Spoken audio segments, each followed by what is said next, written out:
Bem-vindos a mais uma aula de eletromagnetismo clássico, a parte de Eletromag 2, parte de campos magnéticos.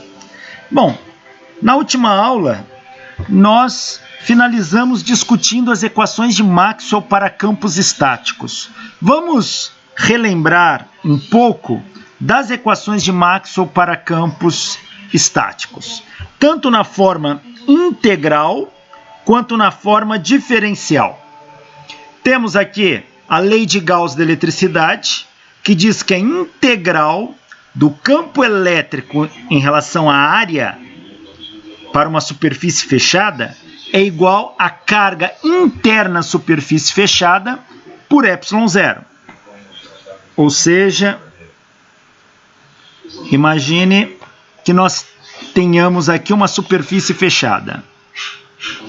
Essa é uma superfície fechada. E nós temos aqui no interior dessa superfície fechada uma carga elétrica. Por exemplo, uma carga positiva. As linhas do campo elétrico são radiais à carga. Ó.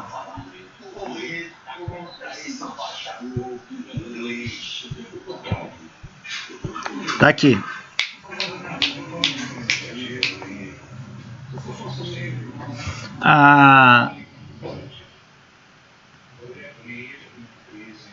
Veja, tem um fluxo elétrico que sai daqui. Esse fluxo elétrico é dado pela integral na superfície fechada do campo elétrico produto escalar área.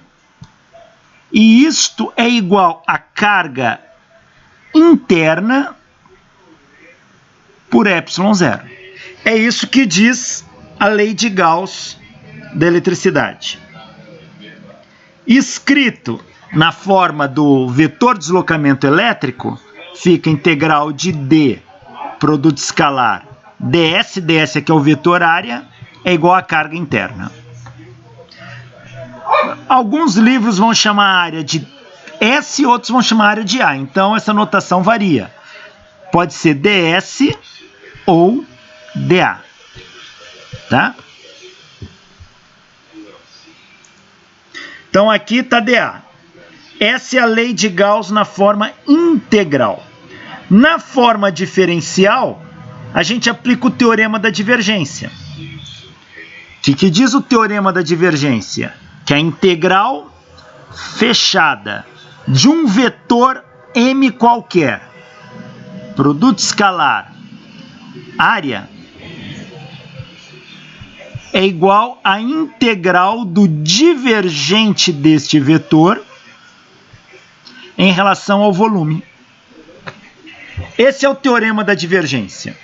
Se você pega o teorema da divergência e aplica na equação neste formato, você vai chegar nisto aqui. Então, como que fica a lei de Gauss escrita na forma diferencial? Fica assim: o divergente do campo elétrico E é igual à densidade volumétrica de carga por ε0.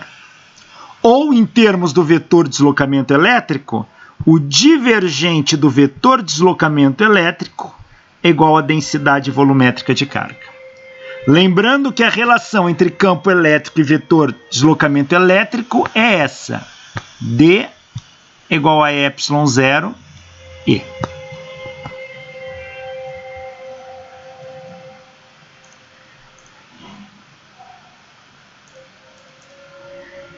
Esta é a lei de Gauss do magnetismo, similar à lei de Gauss da eletricidade. Basta trocar o campo elétrico pelo campo magnético, mas o resultado é diferente.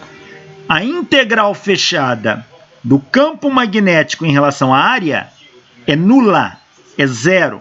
Tanto se eu usar o vetor indução magnética B como o próprio vetor campo magnético H. Então fica assim: a integral de B, produto escalar, dA, é igual a zero. Ou a integral do campo magnético H produto escalar dA é igual a zero. Isso significa que as linhas de fluxo saem do polo norte e entram no polo sul. Se só tivesse um polo, isso nunca daria zero. Como tem o campo magnético sempre se faz por meio de dois polos, então implica que as linhas de fluxo, a linha de campo que sai do polo norte entra no polo sul, e o fluxo resultante líquido é nulo. Lembrando que a relação entre B e H é essa aqui. B é igual a μ0 H.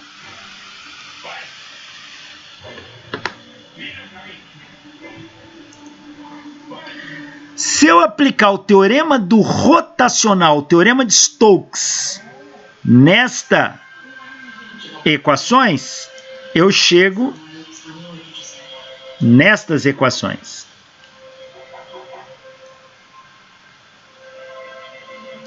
Vamos lembrar o teorema do rotacional.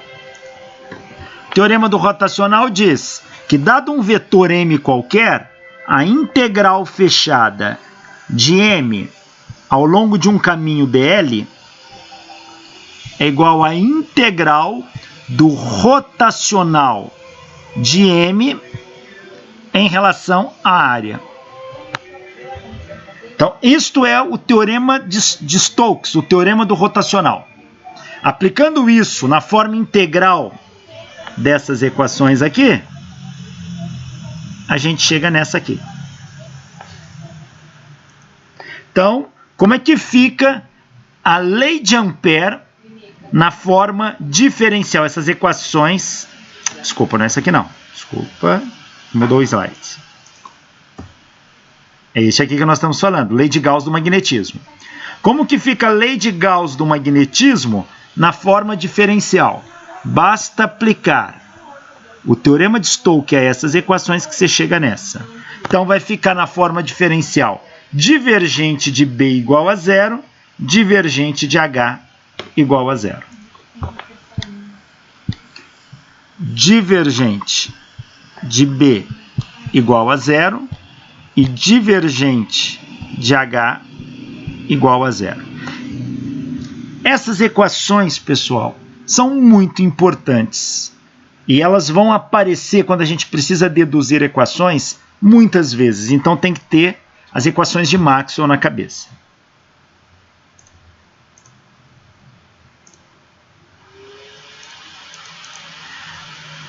A terceira forma da equação de Maxwell é a lei de Ampère, na forma integral e na forma diferencial. A lei de Ampère... Deixa eu só voltar aqui. Pessoal, só fazendo uma correção. Eu acho que tinha aparecido o slide errado e eu falei em cima dele. Eu estava falando da lei de Ampère. Aqui, se você aplicar o teorema do rotacional, você não chega a nada. Aqui é divergente, tá vendo? Ó? Desculpa, eu acho que nós, sem querer, eu acabei clicando e apareceu o slide errado, depois eu falei e voltei. Isso sim. Isso aqui, se eu aplicar o teorema de Stokes, eu chego nisso. Aqui não. Aqui é divergente, tá? Então, corrigindo. Se eu aplicar o teorema da divergência, o teorema de Gauss... Opa, tá mudando o slide sozinho aqui. Se eu aplicar o teorema da divergência aqui, eu chego nisso, tá? Teorema da divergência. Olha, tem divergente, eu preciso do teorema da divergência. Tá? Então, tinha mudado o slide sem querer na hora que eu falei. Então, agora, lei de Ampère, na forma integral e diferencial, essa sim, ó, tem rotacional, então eu aplico o teorema de Stokes. Na forma integral, eu tenho que a integral fechada do produto escalar de BdL é igual a μ0 vezes a corrente envolta pela circuitação do campo magnético. O que quer dizer isso? Dado um fio, passando uma corrente I, aqui produz um campo magnético circulante aqui em volta. Ó. O campo magnético, ele é tangente às linhas do vetor, as linhas que circuitam aqui, ó, fazem a circulação. É isso aqui. A lei de Ampère diz pra gente que a integral fechada de B, produto escalar dl, quem é dl? É um pedacinho infinitesimal aqui, ó.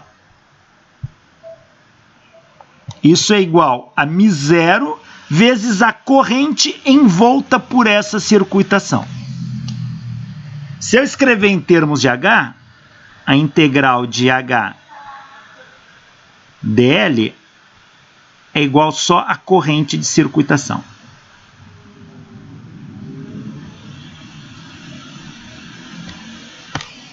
Tá aí. Esta é a lei de Ampère, na sua forma integral. Agora aqui sim, se eu aplicar o teorema do rotacional, o teorema de Stokes, aqui eu chego na forma diferencial. A forma diferencial, ela é dada pelo rotacional de B igual a μ0j e o rotacional de H igual a j. Então, rotacional de B, ele dá μ0j. Quem é j? É o vetor densidade de corrente. E o rotacional de H dá somente j. Por que somente j? Porque B é μ0h. Se no lugar do B eu trocar por μ0h, os μ0 se cancelam. Então esta é a lei de Ampère na forma diferencial. Uma terceira forma das equações de Maxwell.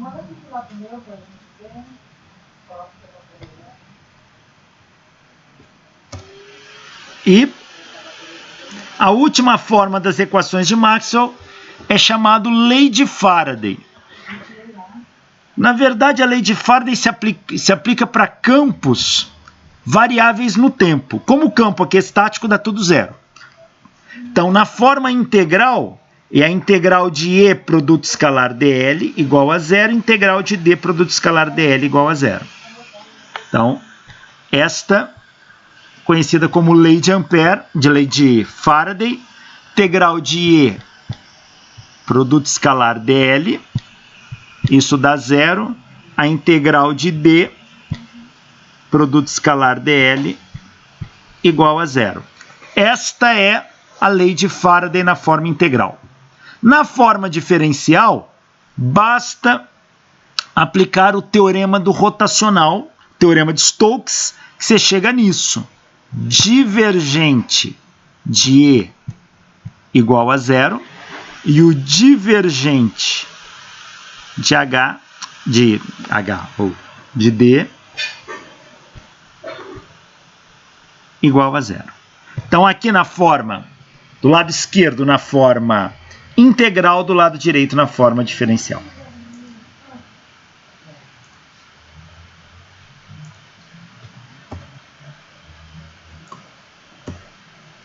Então essas são as 4 equações de Maxwell que a gente precisa ter em mente para campos estáticos.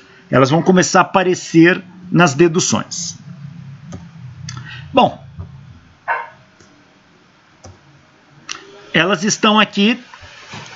Divergente de D é a densidade volumétrica de carga, rotacional de E é nulo, rotacional de H é a densidade, é o vetor densidade de corrente, divergente de B igual a zero, e aqui na forma integral. Lembrando aqui, ó, que carga também pode ser escrita como a integral da densidade volumétrica em relação ao volume, e corrente pode ser escrita como a integral do vetor a densidade de corrente em relação à área.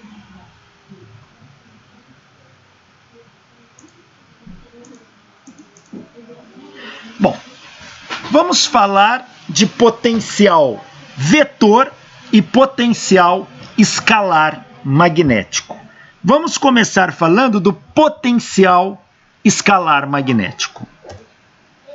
Veja, em eletrostática, dada uma distribuição de cargas, a gente pode encontrar o potencial elétrico daquela distribuição num ponto dado do espaço. e a partir deste ponto determinar o campo elétrico naquele ponto. Esse é um caminho mais fácil. Veja, se eu tenho uma distribuição de cargas aqui, tem uma distribuição de cargas, eu posso determinar num ponto P do espaço, para cada carga dessa, quanto que vale o potencial. E aí, fazendo somatório, eu vou ter o potencial neste ponto. E através da equação campo elétrico igual a menos o gradiente do potencial, eu determino o campo elétrico naquele ponto.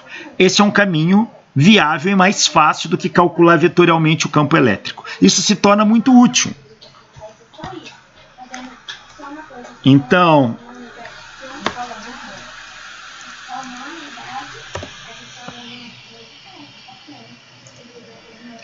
vejam, dado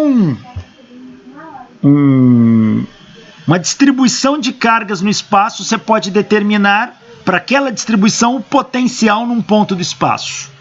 E a partir dessa equação, campo elétrico igual a menos o gradiente do potencial elétrico, você pode descobrir o campo elétrico. Pergunta: isso também é possível para campos magnéticos? Ou seja, veja, quem cria o campo magnético é corrente elétrica. Então, dada uma distribuição de correntes elétricas, a gente pode definir uma função potencial magnético num ponto do espaço a partir dessas correntes e deste potencial determinar o campo. Ou seja, imagina que eu tenho um fio passando corrente aqui, outro fio passando corrente aqui, outro fio passando corrente aqui, e desses fios, cada um aqui vai me dar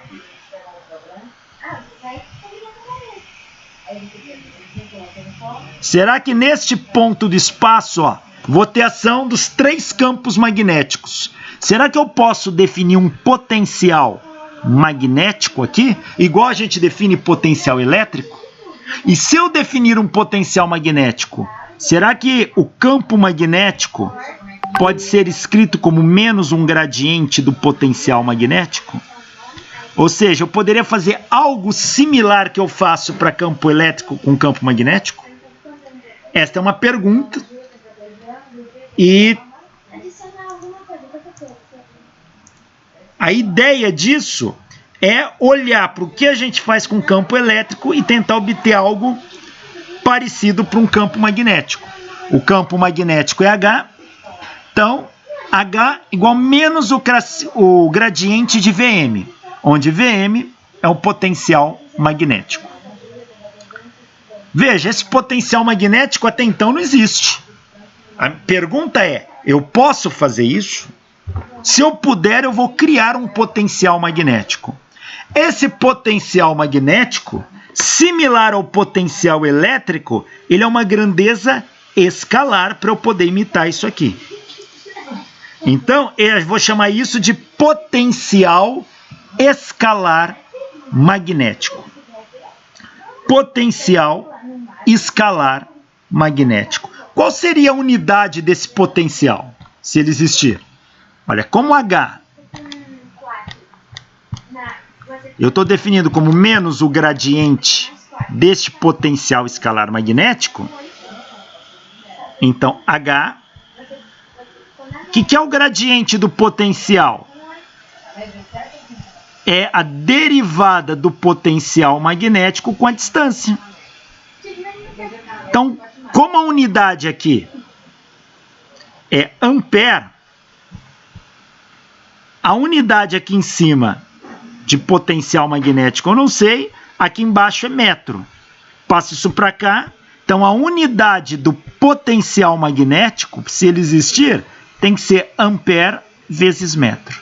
Então, potencial magnético, a gente vai definir agora como sendo uma grandeza similar a um potencial elétrico, medido no Sistema Internacional em ampere vezes metro, a partir do qual, se eu aplicar um gradiente nele negativo, eu obtenho o campo magnético. Então, esse é o potencial escalar magnético. Ele é, pela minha definição, ou seja, pela análise, seria algo assim: o campo magnético H é menos o gradiente do potencial magnético escalar Vm.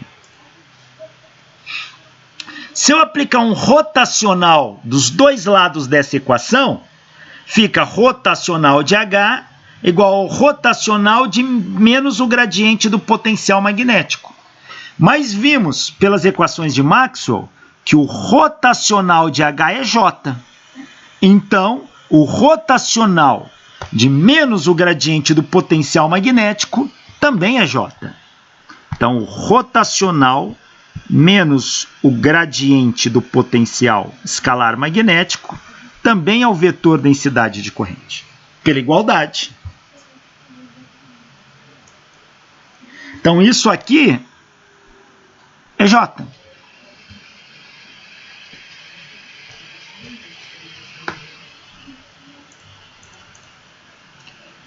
Veja, como a gente calcula rotacional do gradiente? O menos posso colocar para fora. Então, isso aqui vai ficar menos... Opa! Isso aqui vai ficar menos, colocando esse menos para fora aqui da derivada. O rotacional do gradiente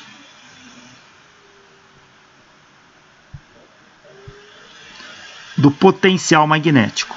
Como é que se calcula rotacional de gradiente? Lá no início do curso, eu dei uma tabela com várias propriedades envolvendo gradiente, divergência e rotacional. Se a gente for para essa tabela, olha, onde que está?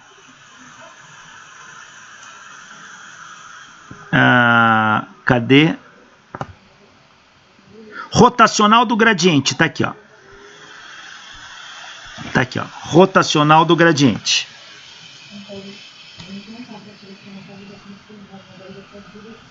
O rotacional do gradiente de φ, ele é zero. Se a gente olhar lá aqui na tabela que eu dei, rotacional do gradiente é zero. Toda vez que eu tiver o rotacional de um gradiente de uma função escalar, isso tem que dar zero. Se o rotacional do gradiente é zero, então o rotacional do gradiente é igual a J, e o rotacional do gradiente é zero, então isso significa que rotacional do gradiente sendo zero e ele sendo igual a J, significa que J é igual a zero. Ou seja, para que exista um potencial escalar magnético, obrigatoriamente o vetor densidade de corrente tem que ser nulo. Repetindo, para que exista um potencial escalar magnético, o vetor densidade de corrente tem que ser nulo para satisfazer esta propriedade aqui. Então, só vou conseguir definir um potencial escalar magnético para uma região do espaço onde o vetor densidade de corrente é zero. Então eu posso definir um vetor potencial escalar magnético.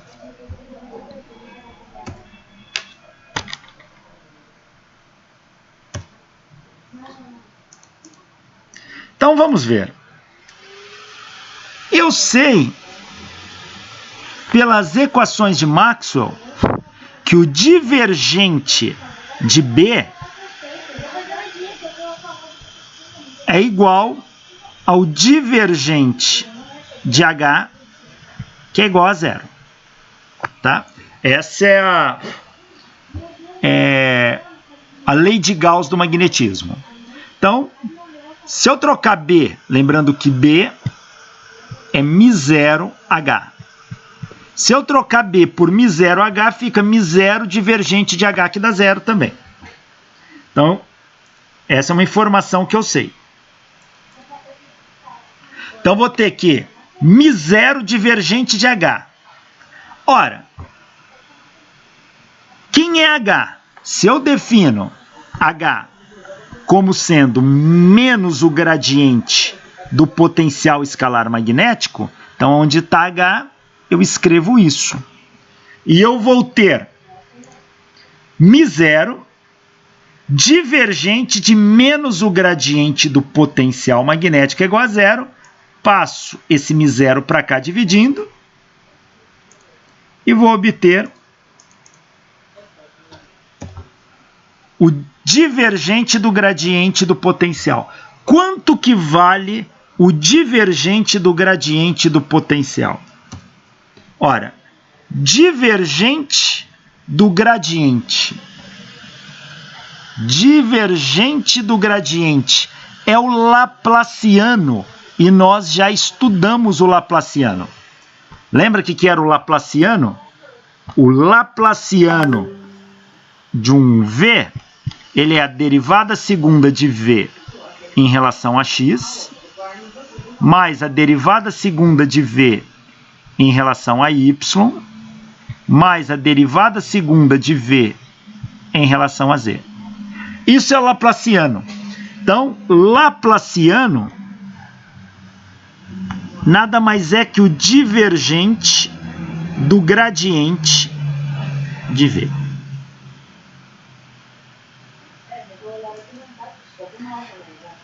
Então tá aqui o laplaciano, é o divergente do gradiente. Então isto aqui, o μ0 passou para lá, vai dar zero. Eu posso escrever que esse aqui, ó, o divergente do gradiente dá o laplaciano. O menos passei para frente, passei para lá dividindo, multipliquei tudo por menos 1, ele sumiu. O que eu fiz foi isso. Vamos fazer aqui, ó. Eu tenho isso, μ0 divergente de menos o gradiente do potencial magnético. Isso é igual a zero. Ó, o menos, como ele é constante, eu ponho para fora. Vai ficar menos μ0 divergente do gradiente do potencial magnético igual a zero. Passei esse cara para cá dividindo, então ficou assim. Divergente do gradiente do potencial magnético é igual a zero dividido por menos μ0. Isso aqui dá zero. Então, eu obtive que o divergente do gradiente do potencial é igual a zero. Mas o divergente do gradiente é o laplaciano. Então, o laplaciano do potencial magnético é igual a zero. Foi isso que nós chegamos. Então, o laplaciano do potencial magnético é igual a zero. Aqui. Agora, só existe o potencial escalar magnético se J for igual a zero. Então, essa condição de J igual a zero está implícita aí. Então, o laplaciano do potencial escalar magnético é igual a zero. Esta equação, laplaciano igual a zero, esta aqui, ela é chamada de equação de Laplace. Esta é a equação de Laplace. Equação de Laplace, o laplaciano do potencial magnético é igual a zero. Ou seja, a derivada segunda do potencial magnético em relação a x, mais a derivada segunda do potencial magnético em relação a y, mais a derivada segunda do potencial escalar magnético em relação a z é igual a zero. Esta é a equação de Laplace, que pode ser resumida desta forma. O laplaciano do potencial magnético igual a zero.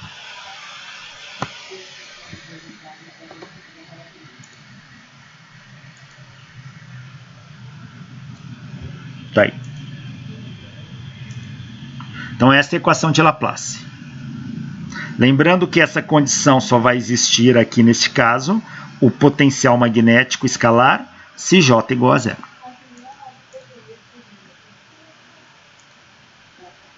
Veja, o potencial escalar magnético, ele satisfaz a equação de Laplace em materiais homogêneos magnetizáveis, mas ele não satisfaz a equação de Laplace em região que exista densidade de corrente. Só vai existir se J igual a zero. Isso é importante. Qual a diferença entre o potencial elétrico e o potencial escalar magnético? Veja, o potencial escalar magnético, ele não é função unívoca da posição. E o potencial elétrico, ele é uma função unívoca da posição. O que quer dizer isso? Uma função única da posição. Ou seja, potencial elétrico num dado ponto do espaço, eu só tenho um campo elétrico ali que é correspondente. Já o potencial escalar magnético, eu posso ter mais de um potencial magnético para o mesmo ponto do espaço. Então, ele não é uma função unívoca da posição. No caso do potencial elétrico, desde que você tenha o referencial zero ali adotado, existe um e somente um valor de V associado a cada ponto do espaço. Para o potencial escalar magnético, isso necessariamente não é verdadeiro.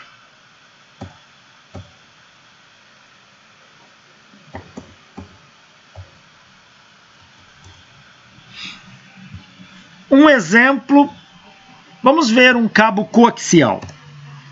Aqui eu estou vendo uma secção transversal de um cabo coaxial. O corte do cabo coaxial está no plano XY. E o eixo Z perpendicular à tela aqui, ó, ele está ao longo do cabo.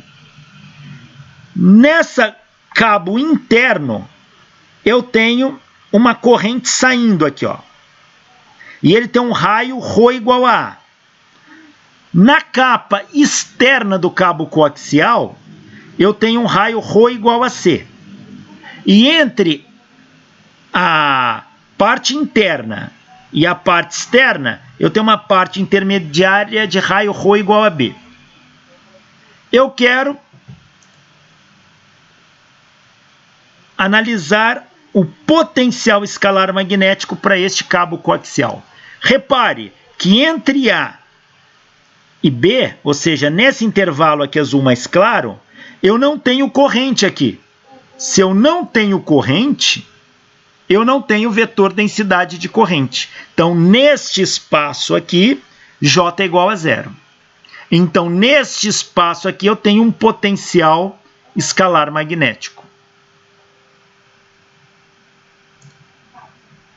Vamos calcular o potencial escalar magnético. Bom, já calculamos em problemas passados quanto que vale o campo magnético nesta região aqui. E a gente deve lembrar que o campo magnético, H, ele é I sobre 2πρ na direção de φ. Então, ele é dado por isso aqui, ó. A gente coloca em coordenadas cilíndricas. Então, o H, ele é I sobre 2πρ, onde ρ é a distância e é o raio. E o vetor unitário é o vetor Aφ. É o vetor que está na direção do ângulo φ ali. Não vamos calcular isso de novo, já calculamos em exercícios anteriores. Se eu sei que o campo magnético H vale isso, pergunto. E eu sei que H é menos o gradiente do potencial magnético.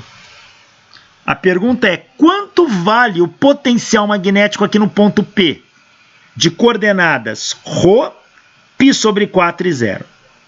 Então, o R é igual a ρ, o ângulo φ é π sobre 4 e o ângulo Z é 0. Bom, a corrente I flui na direção do eixo Z. Então, eu posso escrever esta equação aqui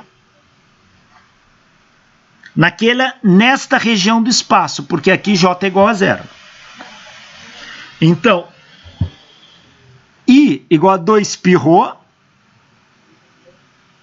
tem que ser igual a menos o gradiente do potencial. Veja, como o H está variando na direção de φ, então tem que ser o potencial. Esse gradiente eu vou ter que escrever em coordenadas cilíndricas e tem que pegar somente a componente em φ, porque o H só tem componente em φ. E o gradiente, a componente φ dele é dada por isso aqui, ó.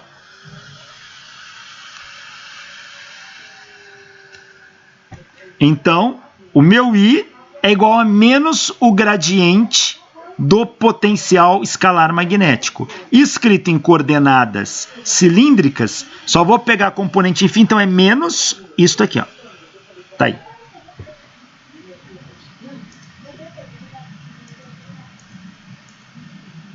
Então, aqui, escrever. Então, 1 sobre 2πρ é igual a menos 1 sobre ρ, derivada do potencial magnético em relação a φ. Ora, tem o ρ dos dois lados aqui, ó, cancela. Ó. E o que é que eu vou obter? Então, a derivada do potencial magnético em relação a φ é menos I sobre 2π. Menos a corrente sobre 2π. Ora, se eu passar o dφ para cá, então eu tenho isso. D potencial magnético em relação a φ é igual a menos I sobre 2π. Ora, como eu só estou derivando em relação a φ, essa derivada parcial pode se transformar numa derivada ordinária. Então fica D do potencial magnético em relação a φ é igual a menos I sobre 2π. Passo o dφ para lá, faço a separação das variáveis, ó. Menos I sobre 2π dφ. Integro os dois lados, que eu vou integrar de um potencial 0 até um potencial Vm, aqui até de 0 a φ. Então, isso aqui vai me dar o potencial magnético igual a menos I sobre 2π φ. Então, o potencial magnético vai ser dado por esta expressão naquela região do cabo coaxial.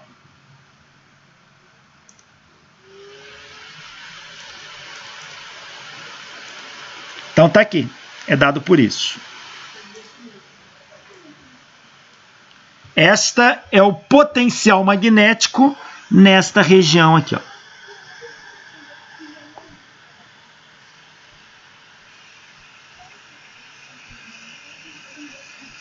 Nesta região.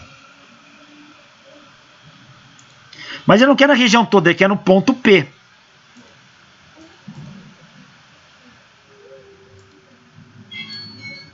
Bom, qual o valor do potencial magnético em P? Ora, em P, o ângulo φ vale π sobre 4. Então, é só colocar no lugar do φ, π sobre 4. Então, vou ter, no ponto P, o potencial magnético em P vai dar menos I sobre 2π. φ vale π sobre 4. Corta, corta. 2 vezes 4 vai dar menos I sobre 8 ampere vezes metro. É isso que dá o potencial magnético no ponto P. Mas, repara uma coisa, se eu der uma volta inteira no ângulo, eu caio no mesmo ponto. Então, o potencial em P vai ser o mesmo para o ângulo de π sobre 4 ou π sobre 4 mais 2π, mais uma volta completa. Isso vai dar 9π sobre 4. Então, se eu usar o ângulo de π sobre 4 ou 9π sobre 4, que é uma volta inteira depois, dá o mesmo valor. E se eu pegar 9π sobre 4 e der mais uma volta, eu vou para 17π sobre 4 e dá o mesmo valor. Ou seja, se eu pegar o ponto, eu vou ter o valor. Se eu der uma volta, eu caio no mesmo ponto, mas agora o ângulo passa a ser 9π sobre 4. Se eu der mais outra volta, eu caio no mesmo ponto, o ângulo passa a ser 17π sobre 4. Ou seja, todos eles assumem este mesmo valor. Poderia dar uma volta no sentido contrário também de φ, ó, para cá. Se eu der uma volta, então eu vou ter π sobre 4 menos 2π, porque eu estou andando no sentido contrário. Ó, 4 vezes 2, 8. 1 menos 8, isso aqui vai dar menos 7π sobre 4. Ou seja, se eu pegar o ângulo π sobre 4 ou menos 7π sobre 4, eu caio no mesmo ponto. Eu vou ter o mesmo valor.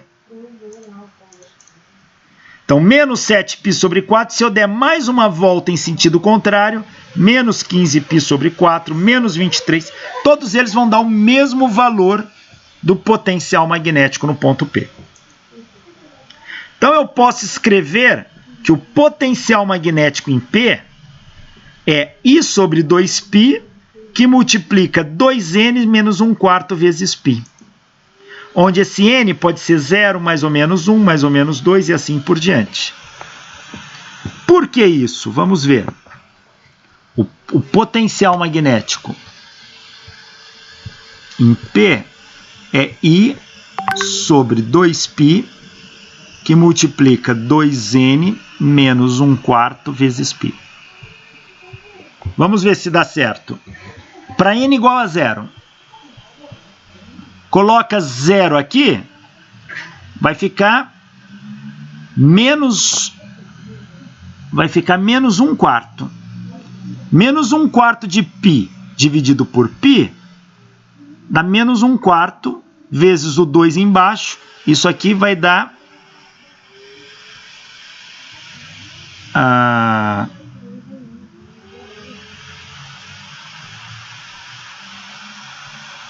então, para n igual a 0, o potencial magnético está dando menos I sobre 8.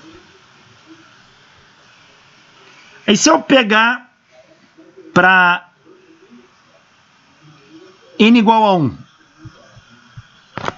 2 vezes 1, 2.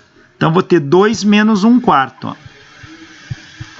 Que eu vou ter 7/4 de π. 7/4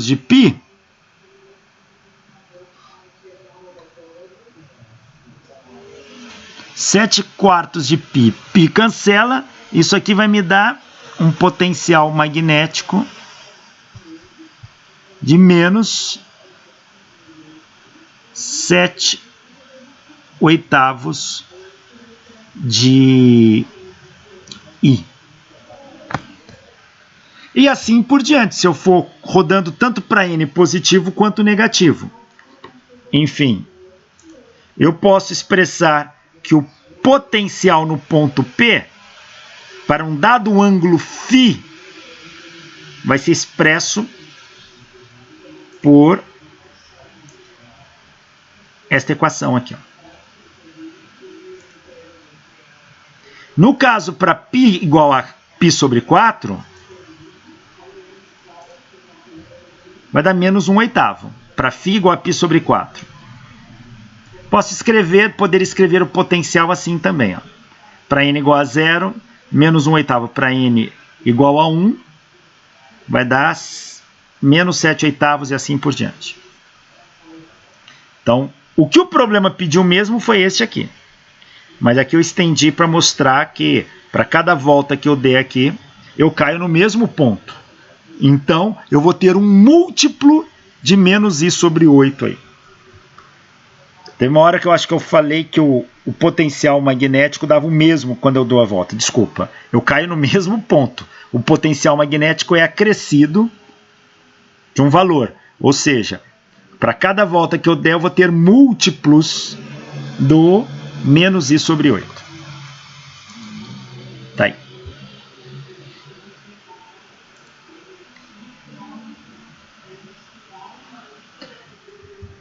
Pergunta que fica é por que no problema anterior surgiram múltiplos valores para o potencial escalar magnético? Vamos comparar isso com o campo eletrostático. Olha, no campo eletrostático, o rotacional do campo elétrico dá zero e a integral fechada do campo elétrico num caminho também dá zero. E a diferença de potencial entre dois pontos A e B é menos a integral de B a A de E produto escalar dl. No caso do potencial magnético, o rotacional de H igual a zero para qualquer J igual a zero. E a integral fechada de H produto escalar dl dá a corrente. Veja, aqui dá zero, aqui também dá zero. Mas esta equação para o campo elétrico dá zero. Para o campo magnético ela não dá zero. Ela dá corrente. O potencial magnético entre dois pontos é definido igualzinho o potencial elétrico entre dois pontos. Tá? Só que é menos a integral de BA de HDL. Qual a diferença, então, dessas duas expressões? É que o potencial elétrico ele é independente do caminho. O campo é conservativo. Ele só depende do ponto inicial e final. O potencial escalar magnético ele é dependente do caminho. Portanto, o campo não se conserva. Portanto, naquele problema, cada volta que eu dou, eu tenho um novo valor do campo no mesmo ponto. Portanto, o campo magnético, o potencial escalar magnético está associado a um campo não conservativo. Enquanto o campo elétrico, o potencial elétrico, está associado a um campo conservativo. Tá aí. Nós definimos um potencial escalar magnético. Vamos agora definir um potencial vetor magnético, ou potencial magnético vetorial, nome, às vezes você vai encontrar variação. Vetor potencial magnético, potencial vetor magnético, potencial magnético vetorial, enfim, corresponde tudo a mesma coisa. O que é o potencial vetor magnético? Vai ser um potencial na qual eu posso obter o campo dele também, só que escrito na forma vetorial. Para entender como que chega, isso aqui já se torna um pouquinho mais abstrato. Então vamos fazer o seguinte, ó. Qual o valor do divergente do rotacional de um vetor qualquer? Divergente do rotacional de um vetor qualquer. Este vetor qualquer eu vou chamar de vetor A. A letra que eu usei podia ser vetor M, vetor X, vetor J, vetor Y, não importa. Estou chamando um vetor qualquer A. Quanto que dá o divergente do rotacional do vetor A? Divergente do rotacional de A. Dá quanto isso? Essa é a pergunta que eu faço. Vamos ver. Divergente do rotacional de A. Eu não sei o que isso dá, mas vamos analisar aqui, ó. Rotacional de A, se A é um vetor, o rotacional é um produto vetorial, então isso aqui é um vetor. Divergente de um vetor é o produto escalar de um vetor e o resultado é um escalar. não sei o que dá isso, mas eu sei que a resposta disso é um escalar, é um número. Então, eu sei que isso dá um escalar. Eu vou chamar esse escalar de t. Então, vou falar que o divergente do rotacional de A me dá um número t, um escalar t. Não sei quanto que ele vale. Eu vou integrar os dois lados dessa equação em relação ao volume. Então, a integral no volume do divergente do rotacional tem que ser igual à integral no volume de t. Então, eu estou integrando em relação a um volume numa região do espaço. Então, obtenho isso. Agora, eu vou lançar mão para este lado aqui, para o lado esquerdo da equação. Para este lado, eu vou lançar mão do teorema de Stokes. Vamos lembrar do teorema de Stokes. Vamos lá, olha. Teorema,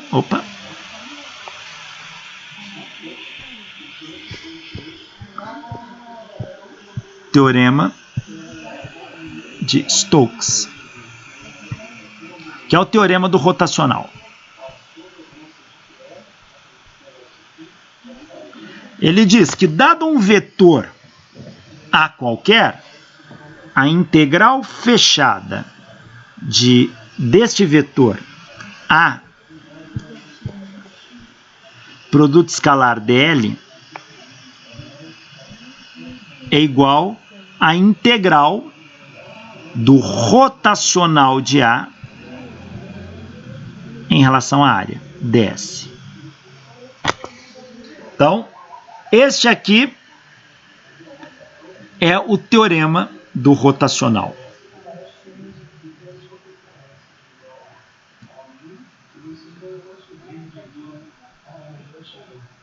Deixa eu ver.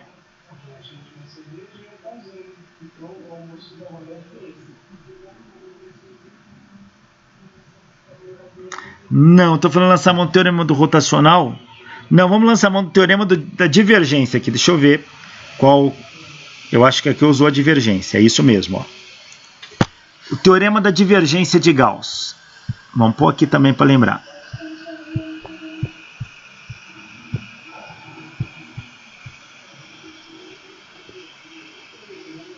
O que diz o teorema da divergência de Gauss? Que a integral fechada de um vetor A qualquer em relação à área é igual à integral do divergente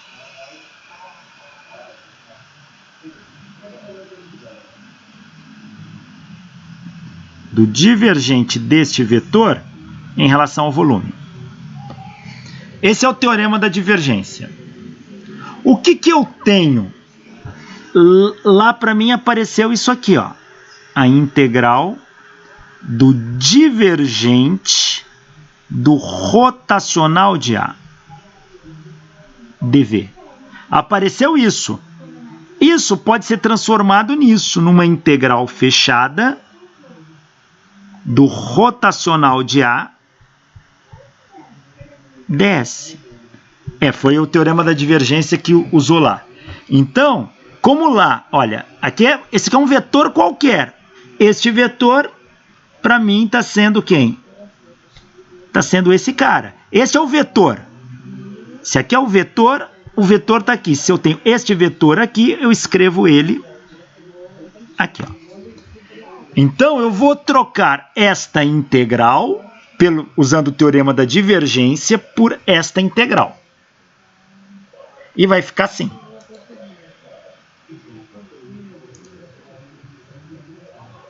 Então, esta integral, troquei por essa. O que eu fiz daqui para cá? Teorema da divergência. Tá aí, porque é o teorema da divergência. Então, o lado direito não mexi, continua a mesma coisa.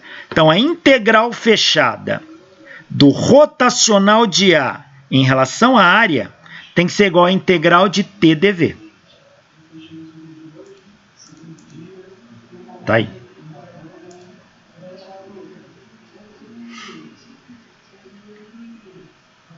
Agora eu vou comparar isso aqui com o teorema do rotacional. Agora eu vou fazer uma comparação.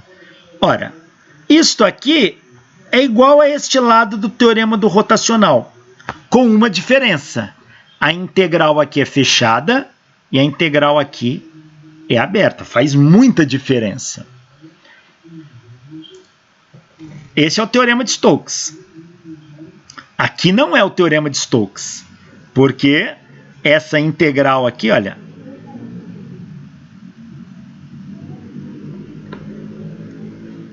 essa integral do rotacional aqui, ó, é fechada. E a do teorema de Stokes é aberta. Bom, o teorema de Stokes, ele relaciona a integral de superfície do rotacional de A em uma superfície aberta, porque a integral dele é aberta ali, por um percurso fechado dado. Então, aqui é num percurso S. S é uma superfície que eu tenho ali fechada, mas a integral é aberta. Então, o teorema de Stokes relaciona a integral de superfície do rotacional em A em uma superfície aberta envolvida por um percurso fechado dado. Se pensarmos o percurso fechado como sendo a abertura de um saco e a superfície como sendo a superfície do saco em si, então uma coisa assim, ó, aqui a abertura de um saco e aqui a superfície, aqui um cadarço aqui, ó, que é a superfície.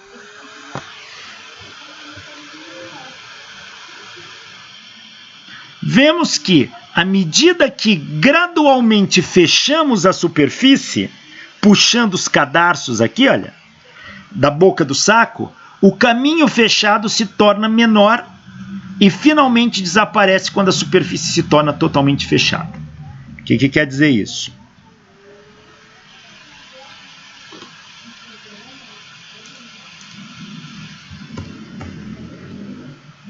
Aqui, olha, esta integral aqui ela é aberta. Ó. Se ela é aberta, é como se eu tivesse uma superfície aqui, ó, envolvida. Esta é a área ds.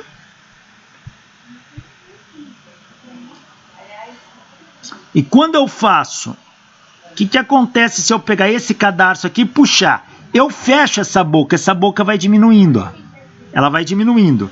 Quando ela diminui, quando emendar tudo, vira uma integral fechada. Mas quando eu vou diminuindo isso aqui, nesta integral, esse cara está diminuindo. Isso aqui vai para zero. Quando eu fecho, isso aqui dá zero. Ou seja, quando essa integral aberta se fechar, isso dá zero.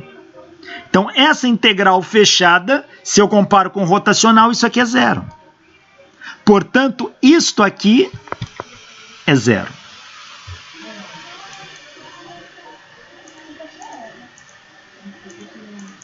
Então, vamos ler de novo aqui o que eu escrevi. Olha, o teorema de Stokes relaciona a integral de superfície do rotacional de A em uma superfície aberta envolvida por um percurso fechado. Se pensarmos o percurso fechado como sendo a abertura de um saco e a superfície aberta como sendo a superfície do saco em si, vemos que, à medida que gradualmente fechamos a superfície, porque eu quero colocar uma superfície fechada, quero deixar desse jeito, puxando os cadarços da boca do saco, o caminho se torna cada vez menor. O caminho é a circunferência que você faz ali na boca do saco. Ele se torna cada vez menor e finalmente desaparece quando a superfície se torna fechada, porque ele se reduz a um ponto. Logo, isso aqui vai dar zero. Se isso dá zero, o lado direito é igual a zero. E se o lado direito é igual a zero, t é igual a zero. Ou seja, mas quem é t? é o divergente do rotacional de A que eu tinha falado. Então, significa que o divergente do rotacional de A, sendo A um vetor qualquer, dá zero, conforme demonstramos. Então, o divergente de um rotacional é igual a zero.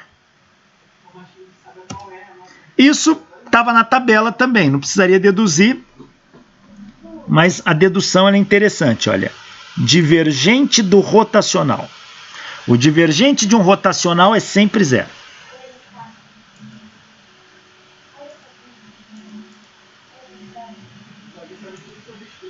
Bom, você fala, tá, tudo bem, mas o que isso tem a ver com potencial vetor magnético? É que a partir desta afirmação, a gente vai deduzir uma equação para um potencial magnético na forma vetorial. Então vamos lá. Se nós partirmos da equação de Maxwell, que é a lei de Gauss do magnetismo na forma diferencial, o divergente de B é igual a zero. E sabemos que o divergente do rotacional de A é igual a zero, sendo A um vetor qualquer. Ora, compara essas duas equações. Divergente de quem dá zero? De B. E aqui, divergente de quem dá zero? Rotacional de A. Então, eu posso, partindo dessa igualdade, afirmar que o B é o rotacional de A. Então, B é igual ao rotacional de A, comparando a equação da esquerda com a equação da direita.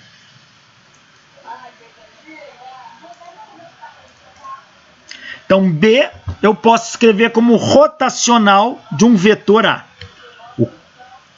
O vetor aqui, densidade de fluxo magnético, ou indução magnética, é igual ao rotacional de um vetor A. Eu preciso saber quem é este vetor A aqui. A é o que eu vou chamar de potencial vetor magnético. Eu vou chamar de potencial vetor magnético esse A. Bom, o campo H, o campo magnético H, ele vai ser dado então por isso. H igual a μ0, 1 sobre μ0, rotacional de A. Por quê? Porque se eu estou definindo B como rotacional de A, onde A aqui é o potencial vetor magnético, e eu sei que B é μ0H, então eu tenho que μ0H é igual ao rotacional de A. E daqui eu tiro que H é 1 sobre μ0 rotacional de A. Então, eu posso definir o campo magnético H em termos do rotacional de um vetor A, onde esse vetor eu chamo potencial vetor magnético. Então, tá aqui. Então, por que ele é um potencial? Porque a partir dele eu defino o campo. Só que aqui ele não aparece na forma divergente, e sim na forma rotacional. Então, H é 1 sobre μ0 rotacional de A. Está aqui. Mas a gente sabe, das equações de Maxwell, que o rotacional de H é J. Nós sabemos que o rotacional de H é o vetor densidade de corrente. Então, se eu aplicar rotacional dos dois lados dessa equação, se eu aplicar aqui, rotacional aqui, eu vou ter isso. Rotacional de H deste lado, e isso é J, é igual a 1 sobre μ0, eu coloco para fora. Rotacional do rotacional de H. Fazendo assim. Vou fazer aqui por etapa, né? Ó. Eu vou aplicar rotacional dos dois lados. Então, vou ter rotacional de H do lado direito é igual ao rotacional de 1 sobre μ0 rotacional de A. Veja, mas rotacional de H é J. Então, eu tenho que rotacional de H é igual a J. E isso é igual ao rotacional de 1 sobre μ0 rotacional de A. Como 1 sobre μ0 é constante, tiro aqui da derivada. Lembra que rotacional também é uma derivada. Tiro. Então, fica 1 sobre μ0 rotacional do rotacional de A. É isso que eu tenho.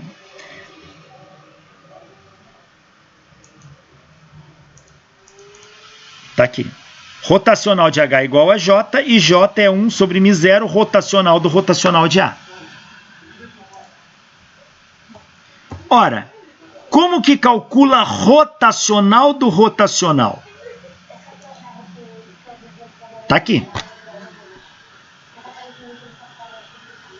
O rotacional do vetor A é o gradiente do divergente do vetor A menos o laplaciano do vetor A.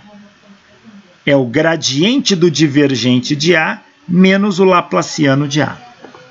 Você fala, pera, mas como que calcula o laplaciano do vetor A? A gente viu aqui como se calcula o laplaciano de um escalar, assim. Laplaciano de um vetor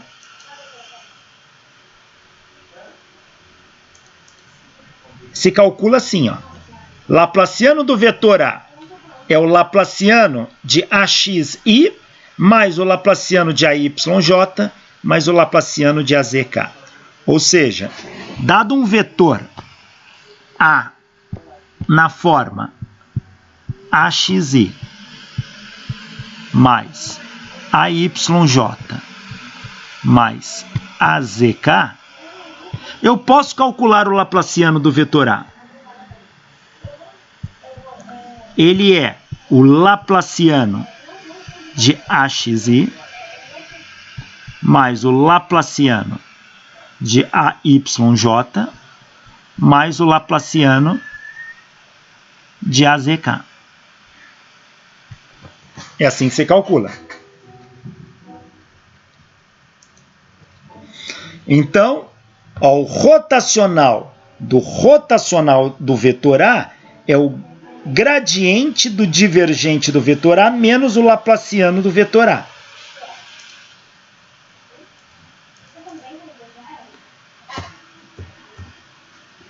Então, eu poderia calcular utilizando esta afirmação.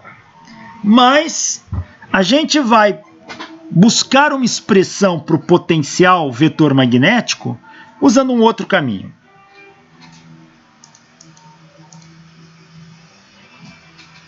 Imagine que eu tenho um fio, esse fio aqui em vermelho, passando uma corrente I. E aqui eu vou pegar um ponto do fio de coordenadas x', y' e z'.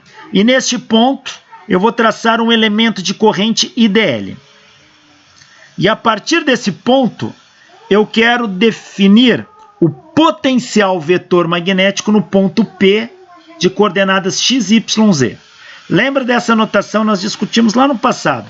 Geralmente a gente usa o índice linha para a fonte, para aquele gerador do campo, e x, y, z para a coordenada onde eu quero medir o campo. Então está aqui. O ponto P está a uma distância r do fio. Está o que? Um vetor r. E aqui um vetor unitário r chapéu. Eu quero calcular o potencial vetor magnético no ponto P. Bom, aplicando Biot-Savart, eu sei que o vetor indução magnética é a integral de μ0 IDL, produto vetorial vetor unitário R, sobre 4πr². Isso é lei de Biot-Savart.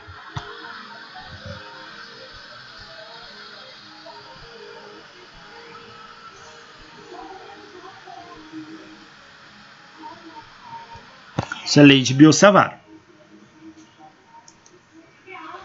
Tá aqui.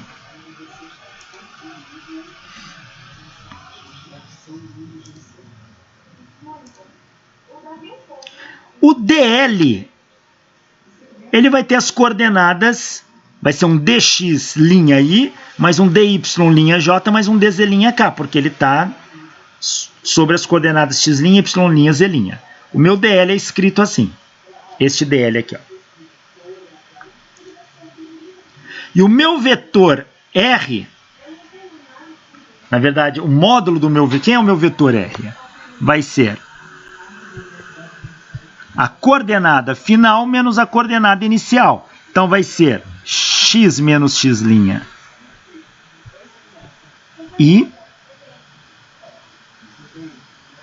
mais y menos y' J mais z menos z' K.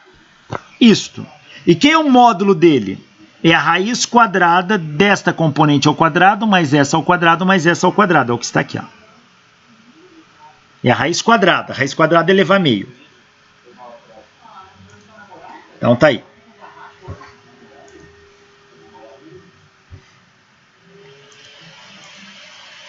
Então o que eu tenho? Que lá no ponto P, a indução magnética é calculada assim. O DL, faltou linha aqui, ó. Vou até colocar aqui, porque senão fica esquisito. Nossa, foi lá para trás. Então, aqui é x', y', z'. Então, opa, aqui ficou feio.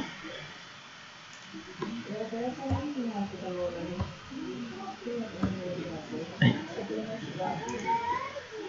Então, esse é o meu DL e esse é o módulo do meu vetor R. Com essas informações, vamos tentar deduzir uma expressão para o potencial vetor magnético no ponto P. Quem é o vetor unitário? Bom, vetor unitário é o vetor R pelo módulo do vetor R.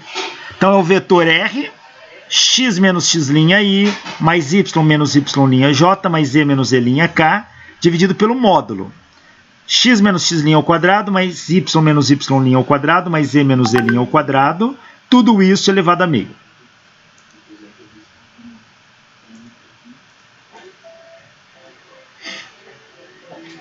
E aqui eu vou lançar pronto uma informação, eu vou demonstrá-la. Quem é o gradiente de 1 sobre R, onde R é um vetor de distância qualquer? Gradiente de 1 sobre R. O gradiente de 1 sobre R é dado por menos 1 sobre R quadrado, vetor unitário R. Menos 1 sobre R ao quadrado, vetor unitário R. Então, o gradiente de 1 sobre módulo de R é menos 1 sobre R quadrado, vetor unitário R.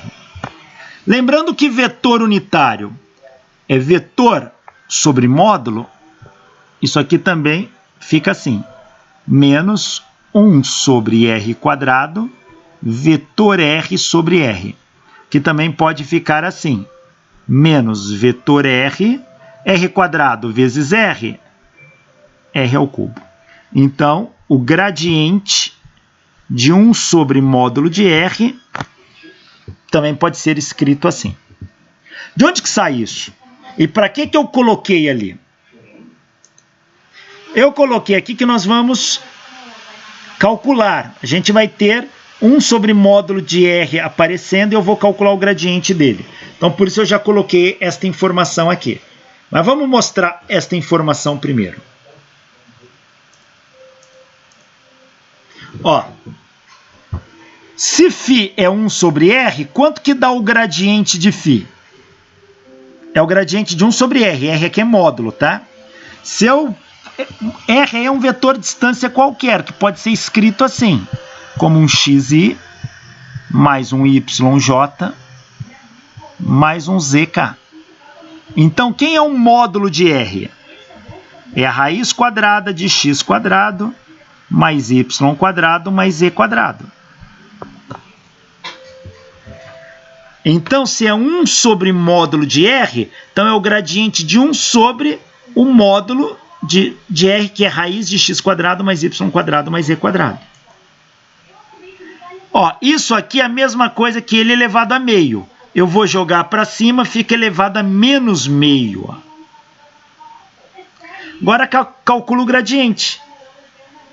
Vai ser I derivada disso em relação a x, mais J derivada disso em relação a y, mais K derivada disso em relação a z. Aqui eu vou derivar em relação a x. Ó. Primeiro eu derivo todo, caio menos meio para frente, multiplicando e subtrai 1, dá menos 3 meios, vezes a derivada do que está aqui dentro. Vai dar derivada de x quadrado, 2x. Faço a mesma coisa para esse termo. Derivo tudo, caio menos meio para frente, multiplicando, subtrai 1, fica menos 3 meio, vezes a derivada do que está aqui dentro. Derivada de y quadrado, 2y, vezes j. Mais k, que multiplica. Cai o menos meio para frente, multiplicando, subtrai 1, fica menos 3 meio, vezes a derivada de z quadrado, 2z. Somando todos esses termos, isso aqui dá menos xi, menos yj menos zk, sobre x quadrado mais y quadrado mais z quadrado elevado a 3 meios.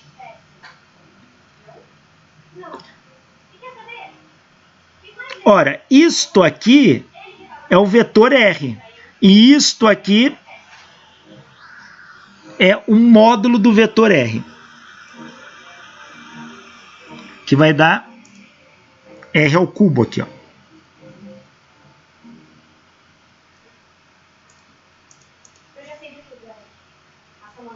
Que é isso aqui, ó. Menos 1 sobre R quadrado. Ó, vou reescrever isso aqui, ó. Isso aqui está dando menos 1 sobre R quadrado.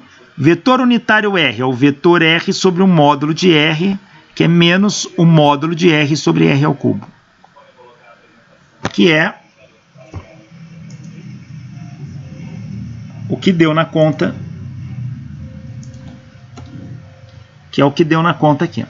A letra ficou ruim de enxergar aqui, ó. Mas deu isso.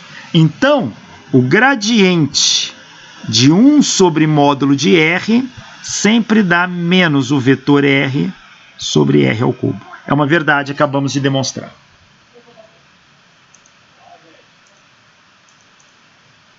Então, eu tenho isto, tenho esta informação. O que eu vou fazer? Eu vou desmembrar esta lei de Biot-Savart aqui, ó. Eu vou calcular este produto vetorial aqui, ó. DL, produto vetorial, vetor unitário R sobre R quadrado. Tirei só ele, tá aqui, ó. Vou calcular só isso. DL, produto vetorial, vetor unitário R sobre R quadrado. Veja, num produto vetorial, A produto vetorial B é igual a menos B produto vetorial A. Se eu trocar a ordem, eu ponho o sinal de menos. Se eu inverter esses dois aqui de lugar, eu ponho um menos aqui, ó. Então, isso aqui é a mesma coisa que menos vetor unitário R sobre R quadrado, produto vetorial DL. Mas menos vetor R, vetor unitário R sobre R quadrado, é isso aqui, ó. E isso é o gradiente de 1 sobre R. Então, eu vou trocar isso aqui pelo gradiente de 1 sobre R, ó. Troquei. Então, isto aqui ficou gradiente de 1 sobre R, produto vetorial DL. Então, todo este termo aqui virou gradiente de 1 sobre R, produto vetorial DL. Então, calculei aquele pedacinho.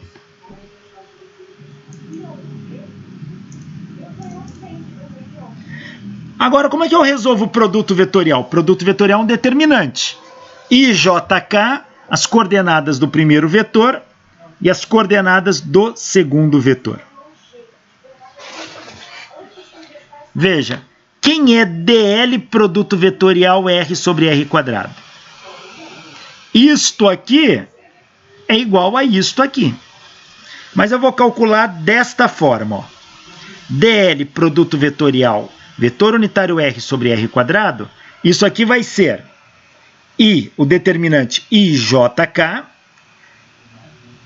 a coordenada aqui do DL vai ser DDX. Quem é? Na verdade, eu não estou pegando nessa forma, estou pegando nessa. É o gradiente, desculpa. Estou pegando nesta forma. Então, é IJK. Agora, quem é as coordenadas desse cara? Do gradiente. É DDX, 1 sobre R. DDY, 1 sobre R. DDZ, 1 sobre R. E quem são as coordenadas de DL? Dx', dy', dz'. Então, este determinante aqui, esse produto vetorial, que é o mesmo desse, ficou assim.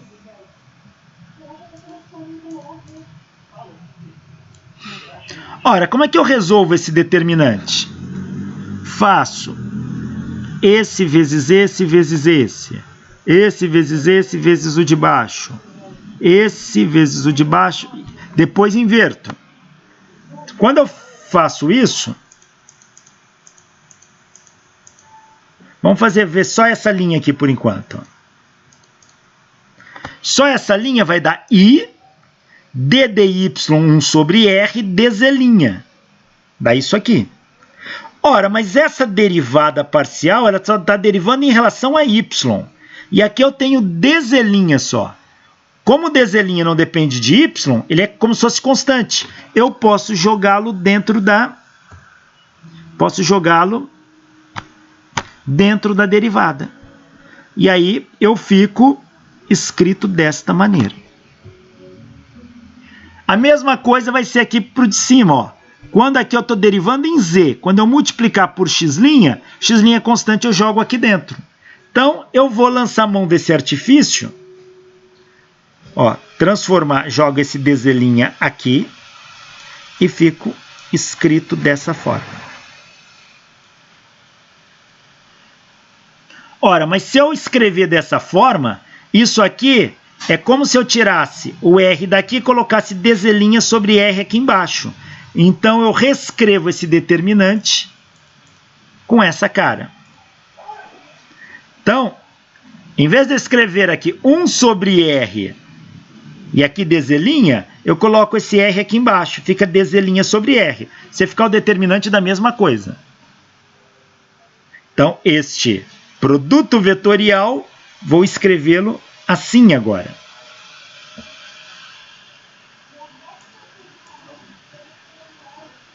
Que é o... Agora, se você olhar para esse potencial, isso aqui é um produto vetorial. Quando eu faço esta mudança, isto aqui no fundo é o produto vetorial do nabla com dl sobre R. Faço o produto vetorial do nabla. Quem é o nabla? D dx I mais D dy j mais D dzk, produto vetorial com dl. Quem é dl? Aqui, sobre R. É dx' sobre R I mais dy' sobre R J mais dz' sobre R K. No fundo, quando eu fiz esta mudança daquele determinante para esse, no fundo eu estou fazendo o produto vetorial do nabla por dl sobre R, que é isto aqui. Então eu consegui reescrever este produto vetorial desta maneira. Interessante essa passagem. E agora eu vou usar isto.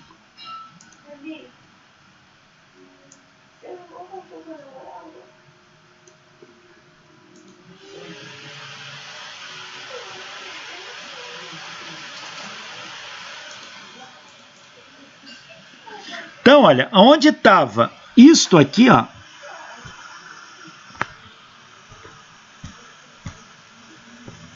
onde estava isto aqui, eu vou trocar por isto, pois foi isso que eu fiz. Então, B igual a integral de μ0i dl, produto vetorial vetor unitário R sobre 4πr², ficou a integral de μ0i sobre 4π rotacional de dl sobre R. Peraí, se é rotacional, eu vou rotacionar. Então, minha integral fica fechada agora. Porque eu vou calcular em todo o caminho dl sobre R fechado.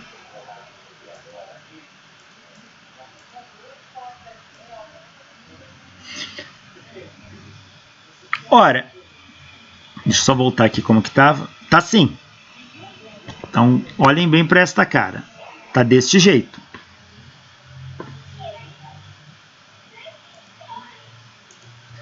Então, agora vou reescrever isto. Isto aqui, μ0i sobre 4π, é constante. Eu posso tirar da integral. E ficou dentro da integral somente o rotacional de dl sobre R. Mas rotacional é um conjunto de derivadas.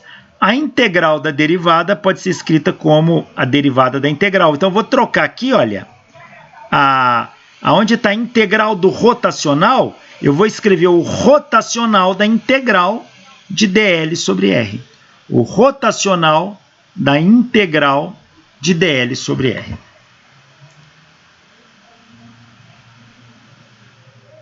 Ou, não sei nem para que eu fiz isso, devo ter feito, devia ter apagado isso. Eu vou pegar agora este cara, μ0i sobre 4π, e jogar dentro do rotacional, dentro da integral, porque isso aqui é constante. E vai ficar assim, B igual ao rotacional da integral fechada de μ0i dl sobre 4πr, olha, fiz essa transformação aqui, joguei este cara aqui dentro e ficou assim.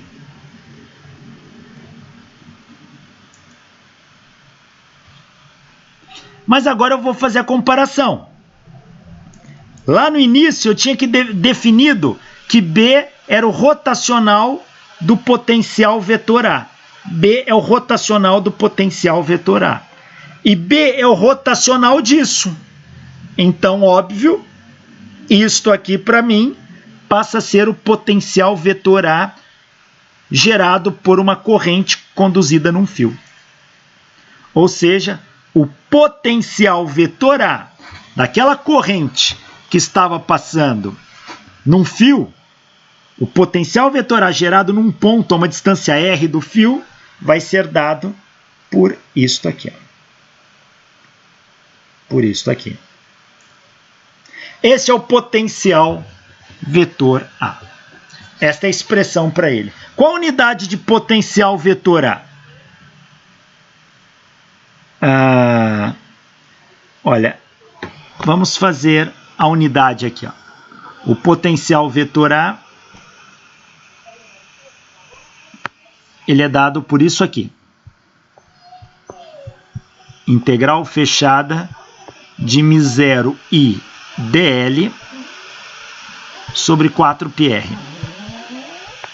Então, a unidade dele vai ser unidade de μ0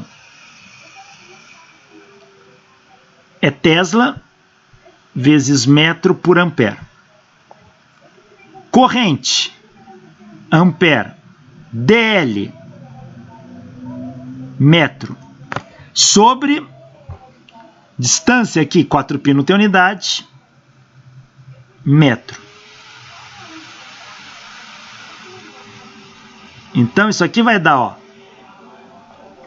ampere com ampere cancela, metro está sendo dado em Tesla vezes metro.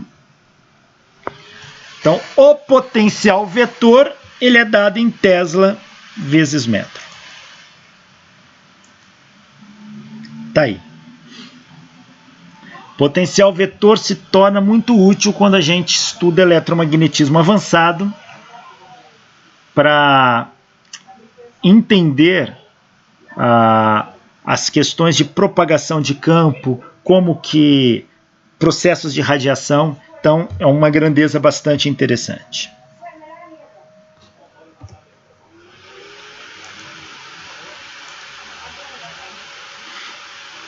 Força de Lorentz. Bom, o que vem a ser a força de Lorentz? Força de Lorentz é a força que age sobre uma carga elétrica quando ela está dentro de dois campos, um campo elétrico e um campo magnético. Então, se uma carga está sujeita somente a um campo elétrico, a força que age sobre ela é Q vezes E, carga vezes campo. Se uma carga está sujeita somente à ação de um campo magnético, a força que age sobre ela é a força magnética, que é QV produto vetorial B. Agora, se os dois campos agirem simultaneamente, vai ser a soma dessas duas forças. Então, a força que age sobre a carga é Q, que multiplica E mais V produto vetorial B. Esta é a chamada força de Lorentz.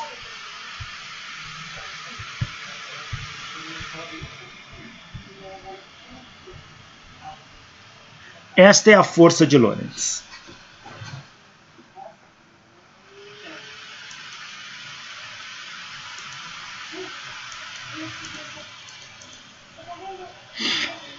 Filtro de velocidade. A gente vê uma bela aplicação da força de Lorentz em filtro de velocidade. O que é um filtro de velocidade?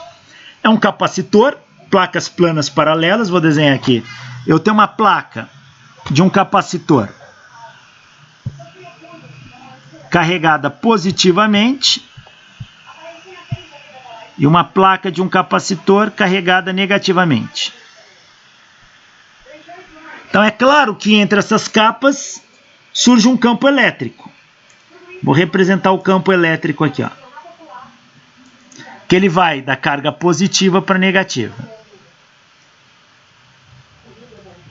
Campo elétrico aproximadamente uniforme, porque as placas são paralelas.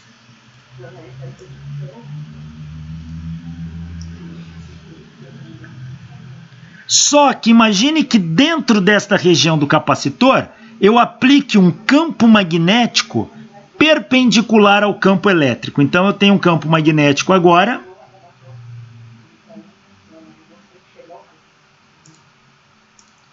Perpendicular. Então, por exemplo, vou colocar um campo magnético aqui, ó.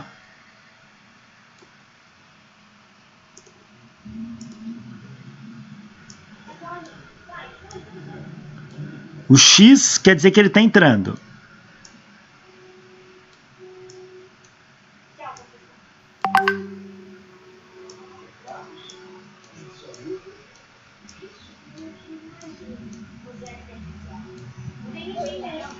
Então eu tenho um campo entrando aqui, ó.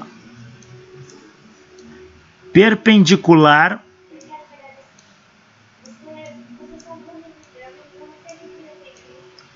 ao campo elétrico.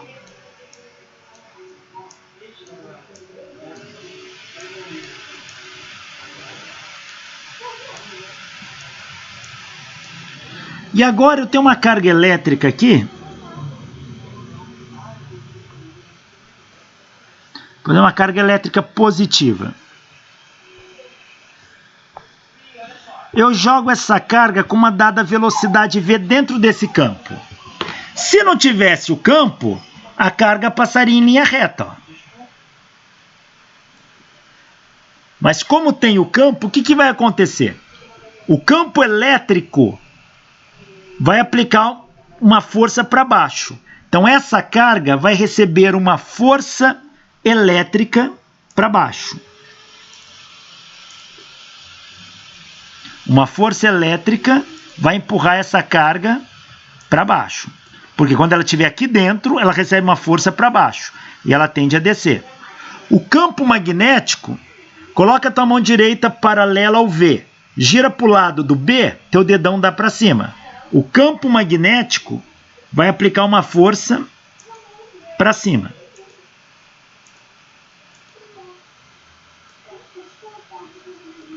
Então aqui você vai ter uma força magnética e aqui uma força elétrica.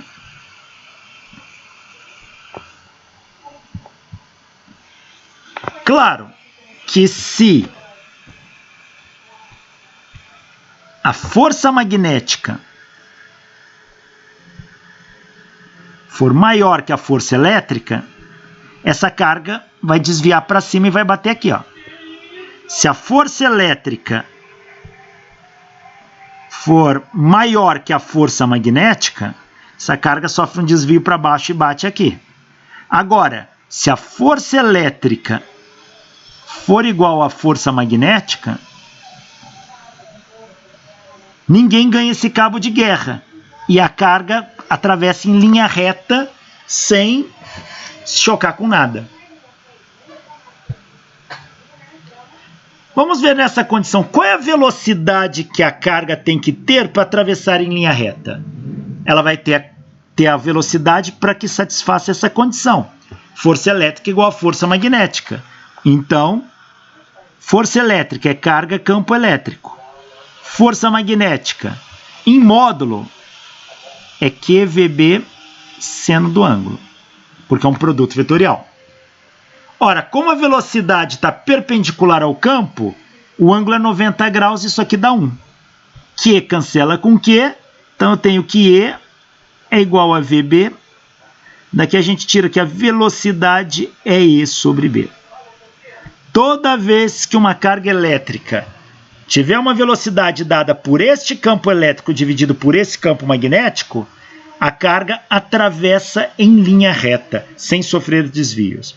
Por isso, isso aqui é chamado filtro de velocidade. Ele só deixa passar cargas que têm a velocidade dada por este valor.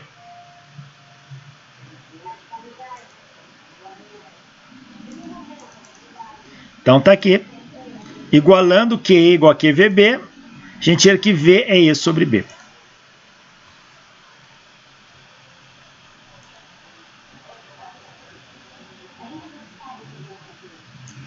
Olha este problema aqui, ó. Um próton penetra num campo magnético B igual a 5I mais 6J menos 10K Tesla, com uma velocidade V igual a 12I mais 4J metros por segundo. Assim, pode-se afirmar que a força magnética que atua sobre o elétron vale. Ele só tem campo magnético aqui, então não é força de Lorentz, é só força magnética. Força magnética é QV produto vetorial B. A carga é a carga do elétron, que é a carga elementar E, porque é um elétron é um próton que penetra. Então, a carga do próton é igual à carga do elétron, que é igual à carga elementar, é I. A velocidade é 12I mais 4J. O campo magnético, 5I mais 6J menos 10K, é o produto vetorial desses dois, ó.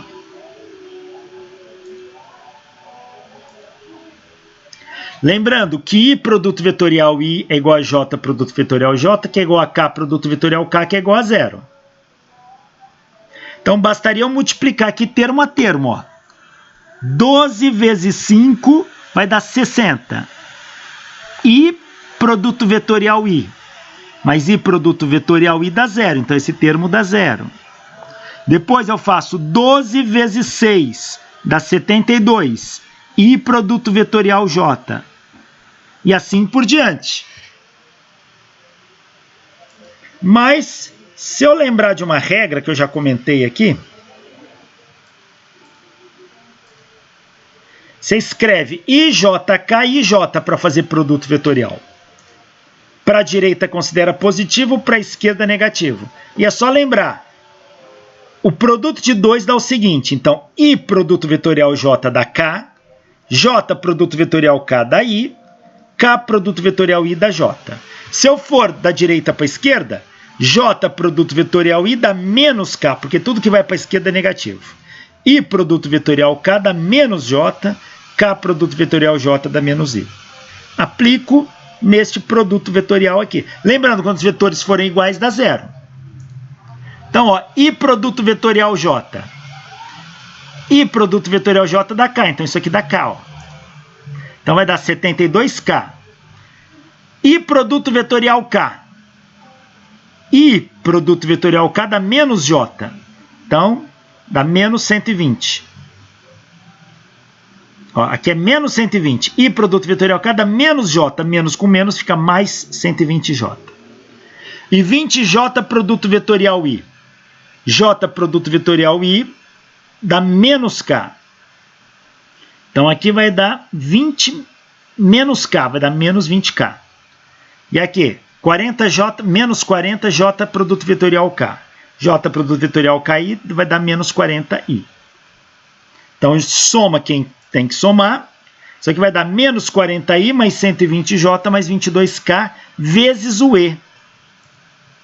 O E é 1,610 a menos 19 Coulomb. Multiplica termo a termo. Ou calcula o módulo desse vetor. Multiplicando aqui você tem o módulo da força. O módulo desse vetor é a raiz quadrada de menos 40 ao quadrado mais 120 ao quadrado mais 22 ao quadrado. Vezes o E. Fazendo isto, esta força dá 2,05 vezes 10 a menos 17 newtons. Tá aí.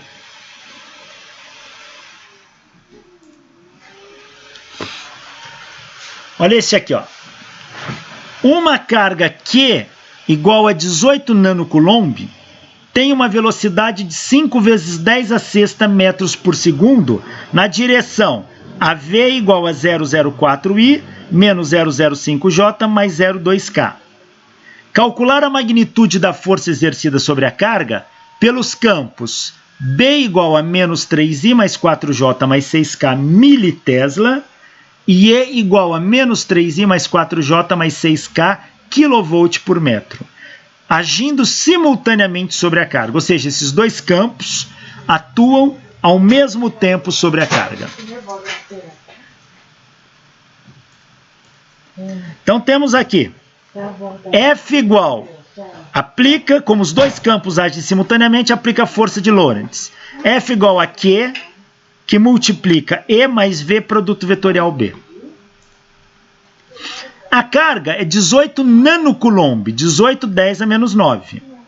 O campo elétrico é menos 3, 4 e 6 as componentes. Quilo é 1000, kilovolt, então vezes 10 ao cubo. Menos 3, 4, 6 vezes 10 ao cubo. Esse é o campo elétrico. A V é 5, 10 a sexta nesta direção. Então, para ter o vetor, eu tenho que pegar 5, 10 a sexta e multiplicar por essa direção aqui. Então, é 5, 10 a sexta, 004 menos 005 e 02, que é o componente IJK. Produto vetorial com B, que é menos 3, 4, 6. Menos 3, 4, 6, só que é militesla, então é vezes 10 a menos 3. Ó, multiplicando aqui, 10 a menos 9 vezes 10 ao cubo, dá 18, 10 a menos 6 vezes esse vetor. Menos 3, 4, 6. Mais 5, 10 a sexta vezes 10 a menos 3 vezes 18, 10 a menos 9, dá 90, 10 a menos 6. Este vetor, produto vetorial com este, só fazer aqui a conta. Faço o produto vetorial, I com I, I com J, I com K e vice-versa. Dá menos 1,10, menos 0,84 e 0,01. Ó, multiplicando este número para cada componente deste vetor, este número para cada componente deste vetor, nós vamos ter, e somando tudo, nós vamos ter menos 54, 72 e 108, somado com menos 99, menos 75,6 e 0,9, tudo isso 10 a menos 6. Este é o vetor força. Se calcular um módulo disso e multiplicar por 10 a menos 6, ó, soma esses dois. Vai dar menos 153, menos 3,6 e 108,9, 10 a menos 6. Isto aqui não podemos esquecer, essa é a componente I, essa é a componente J e essa é a componente K. Esse é o vetor força. Quem é o módulo desta força? Calcula a raiz quadrada da componente x ao quadrado, componente y ao quadrado, componente z ao quadrado. O que der, multiplica por 10 a menos 6. Fazendo essa conta, isso dá 187,83 micronewtons. 187,83 micronewtons. Tá aí.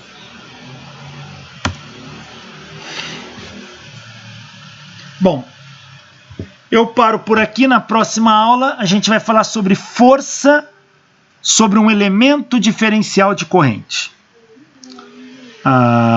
Mas vamos ver como que isso atua numa placa, comentar um pouquinho sobre efeito Hall, mas isto é assunto da nossa próxima aula. Muito obrigado e até lá!